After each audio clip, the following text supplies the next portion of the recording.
బయట ఫుడ్ తింటున్నారా? ఈ విషయం తెలిస్తే జన్మలో వాటి జోలికి వెళ్లరు. ఈ మధ్య కాలంలో చాలా మంది బయట ఫుడ్ ను ఎక్కువగా ఇష్టపడి తింటున్నారు. కానీ వ్యాపారులు వాటిని ఎలా తయారు చేస్తున్నారు, వాటి తయారీలో నాణ్యమైన పదార్థాలు వాడుతున్నారా లేదా అనేది మాత్రం ఎవరీ పట్టించుకోవట్లేదు. హ్యాపీగా ఫ్యామిలీతో పాటు లాగిన్ చేస్తున్నారు.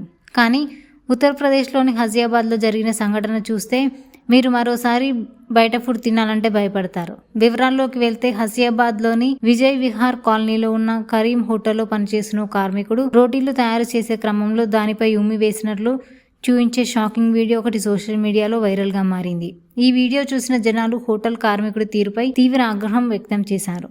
ఈ సంఘటనను గమనించిన వ్యక్తి ఈ వీడియోపై పోలీసులకు ఫిర్యాదు చేశాడు. అతని ఫిర్యాదుని పరిగణలోకి తీసుకున్న పోలీసులు హజియాబాద్లోని హోటల్కు చేరుకొని దర్యాప్తు జరిపారు.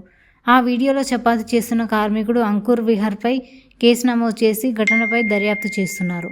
పరారీలో నిందితుడైన ఉద్యోగి. ఈ వైరల్ వీడియోపై స్పందించిన పోలీసులు ఘటనపై కేసు నమోదు చేశామని, ప్రస్తుతం నిందితుడైన హోటల్ కార్మికుడు అంకుర్ పరారీలో ఉన్నాడని తెలిపారు. అతన్ని పట్టుకోవడానికి ప్రయత్నాలు జరుగుతున్నాయని, త్వరలోనే పట్టుకుంటామని పోలీసులు